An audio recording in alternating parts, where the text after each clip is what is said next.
She slept with him, but was shocked when she came home.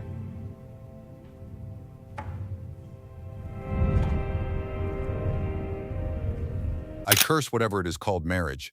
The word used to sound holy to me, something sacred, something you fought to protect. But tonight it feels like a curse carved into my bones. I used to believe love was enough, that vows actually meant something. Now I know better. Love is a game people play when they're bored. I'm sitting in my car, parked 2 streets away from my house, watching the rain drip across the windshield like slow tears. My hands are trembling, not from the cold, but from the video I just watched on my phone. My wife lying in our bed whispering someone else's name. It happened last night, while I was supposedly on a business trip.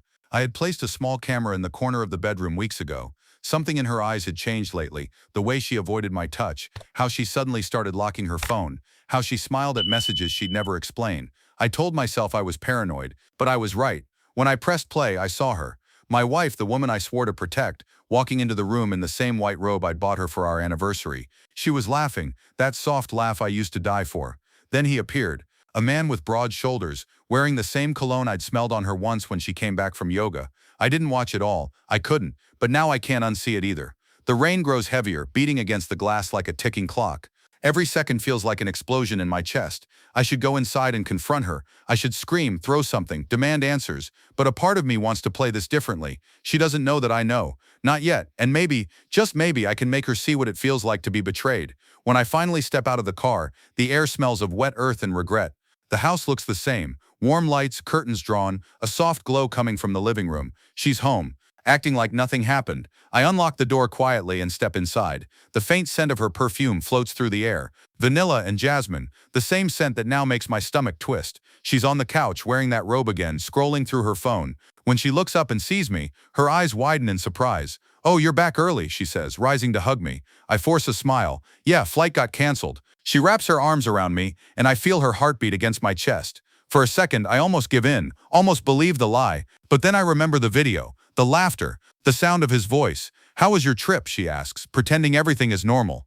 "Busy," I reply. "You?" She shrugs. "Same old, just work and house chores. You know, boring stuff." I nod, biting down on the truth. Every word she speaks feels like poison. I want to tell her I know everything, but I don't, not yet, because I need to know who he is. I need to see his face up close, so I play along. Over the next few days, I act like the perfect husband. Breakfast in bed, morning kisses, helping her with groceries, all while pretending my heart isn't breaking. Every time she smiles at her phone, my stomach tightens. Every time she says she's meeting a friend, I quietly follow her. And finally, one evening I see him. They meet at a cafe, sitting close, talking low. He's the same man from the video, tall, confident, wearing a smug smile that makes my blood boil. I stay hidden in my car, watching them through the window. She laughs at everything he says, touching his arm, her eyes glowing with the same warmth she used to give me. I grip the steering wheel until my knuckles turn white. It takes everything in me not to storm inside and drag her out, but I hold back, because I want something better, something slower.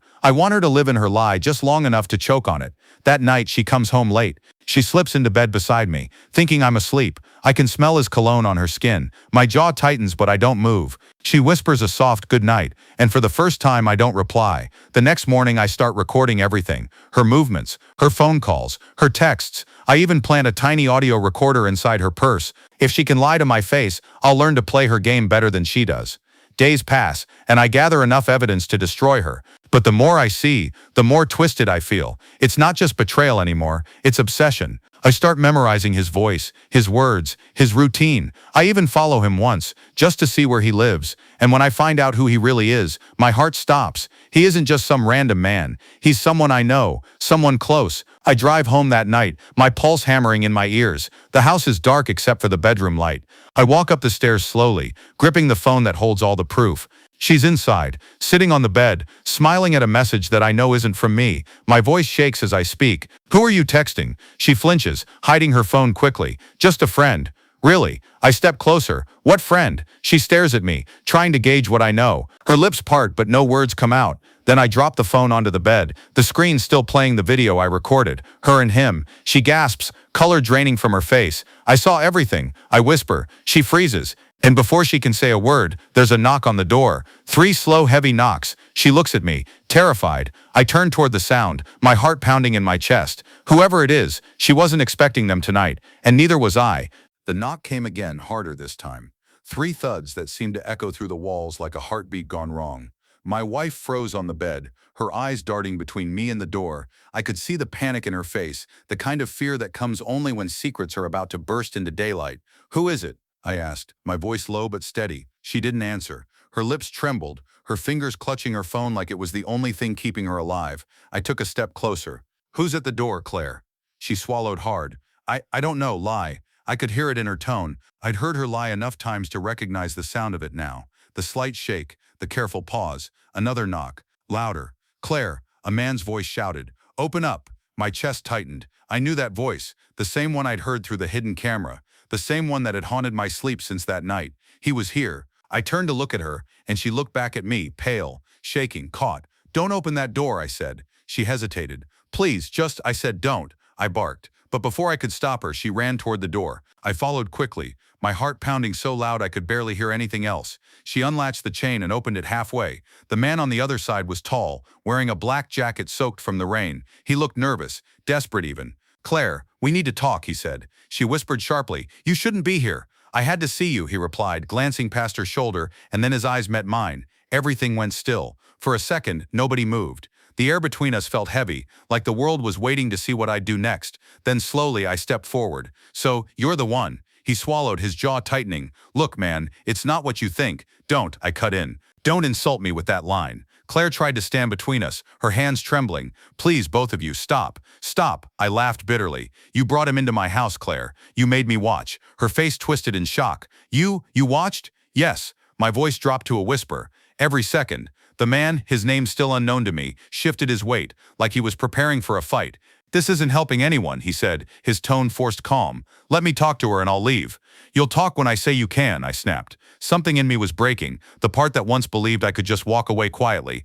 That part was gone now. Claire started crying, mumbling apologies that sounded empty. My vision blurred with anger. "Tell me," I said, staring at her. "How long has it been going on?" She covered her face, shaking her head. I turned to the man. "You tell me then. You look brave enough to show up at my door. Let's hear it." He took a slow breath. 6 months. My chest caved. 6 months? Claire sobbed harder. "It wasn't supposed to happen, I swear. He was just someone I met at work, and then, work." I interrupted. "You told me he was your boss." She froze, and then the truth hit me like a hammer. I looked back at him. The faint recognition I couldn't place before finally clicked. "You're Jason," I said slowly. "Her boss." He didn't answer. He didn't need to. The look in his eyes told me everything. I laughed, a sharp, bitter sound that didn't feel like mine. "You came to my home, slept in my bed, and now you have the guts to knock on my door?" Jason's jaw clenched. "I didn't know you'd be home." "You didn't know because she lied to both of us," I hissed. "Congratulations. You two make a great team." Claire screamed. "Stop it. Please stop." But the rage inside me was uncontrollable now.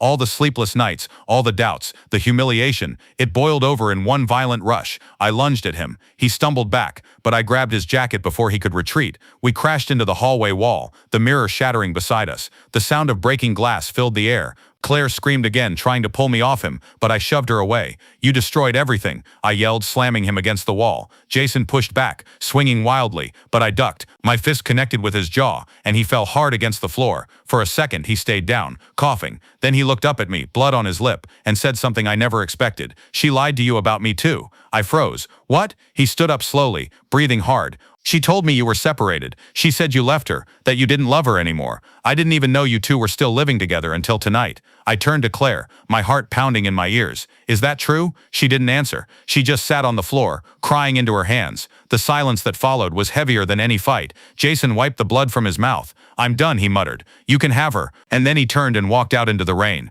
The door slammed shut behind him, leaving only the sound of her sobs echoing through the hallway. I stared at her, unsure what I was even feeling anymore. Anger? Betrayal? Pity? Maybe all of it. She crawled closer, whispering, "I'm sorry. I didn't mean for any of this to happen." I stepped back. "You lied to him. You lied to me. Who didn't you lie to, Claire?" She reached for me, but I moved away. "Please, don't leave," she begged. "We can fix this. I'll do anything." Her words hung in the air like a broken promise. Then in that silence, my phone buzzed in my pocket. A message. I pulled it out, and my blood ran cold. It was from an unknown number. A single line of text that made my skin crawl. "She's been lying to both of you. You're not the only two men in her life." I looked up at her, trembling. "Who else, Claire?" Her face went pale, ghost white, like she'd just seen a demon crawl out of the floor. And before she could answer, there was another knock on the door. A softer one this time, almost polite, but somehow far more terrifying. Furious, upset at blood creo, furious, upset knock. What else is emnia? The second knock was softer, but it hit harder than the first. My heart thudded in my chest as I turned toward the door. Claire sat on the floor, her mascara streaked down her cheeks, whispering prayers that didn't sound like they were meant for anyone anymore. "Don't open it," I said coldly. She shook her head, trembling. "Please don't." I stepped closer. "Who is it this time, Claire? Who's waiting out there?" She pressed both hands against her face, shaking uncontrollably. "I can't," she whispered. "I can't do this." The knock came again.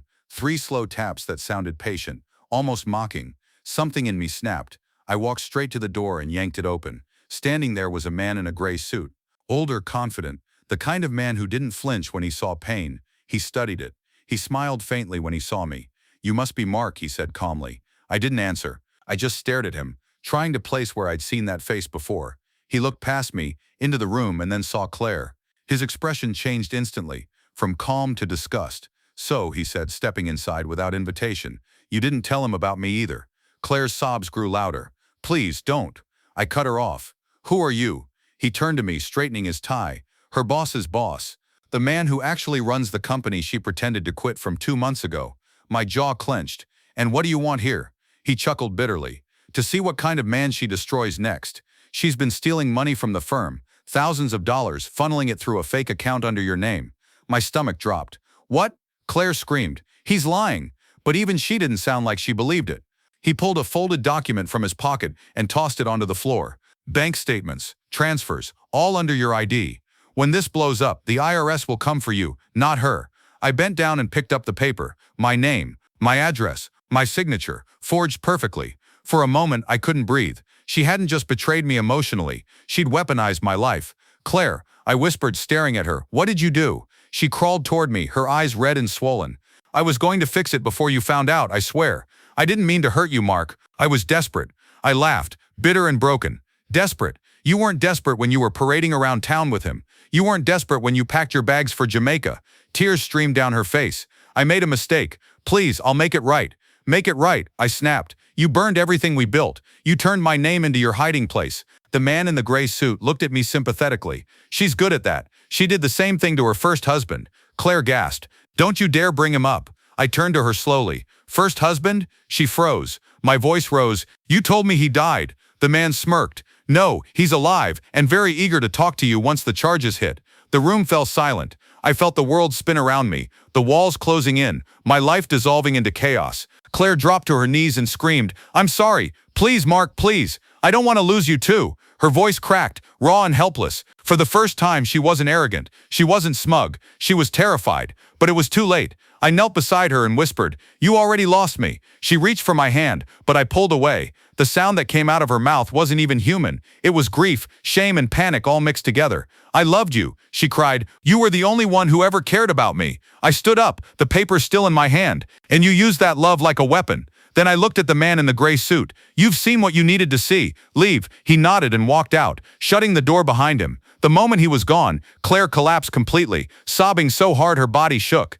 I looked around at the ruins of the life we once shared. The broken mirror, the empty walls, the hollow silence. I said quietly, "By the time you get back from Jamaica, there won't be a door to knock on." She looked up, confused. "What?" I smiled, not out of joy but relief. "You'll understand soon." That night, while she cried herself to sleep on the cold floor, I started executing every piece of my plan. I called my lawyer. I finalized the house sale. I transferred the remaining funds to my offshore account. By dawn, my life was packed into one suitcase. When she woke up, I was gone. All that remained was a single letter on the table. "Claire, you wanted freedom. You've got it. The house, the cars, the accounts, all mine. You lied, stole, and cheated, and I let you think you'd gotten away with it. You didn't. By the time you read this, I'll be somewhere you'll never find me. I hope the man you chose gives you the love you threw away. Mark, she found that letter 2 days later, after I'd already left the country. I heard through a mutual friend that she screamed for hours, tearing the house apart looking for anything left of me. But there was nothing, no money, no home, no one to call, just her guilt, and the silence she created. And as my plane touched down in my new home, I looked out the window and whispered to myself, I curse whatever it's called marriage, because it turned love into war. And that was the day he finally walked away, not from his wife, but from the ashes of everything she burned. If you were in his shoes, would you have done the same? Let me know your thoughts in the comments below, and don't forget to like, subscribe, and turn on the notification bell for more jaw-dropping real-life stories like this one. Because sometimes, revenge isn't anger, it's peace, furious, a pust.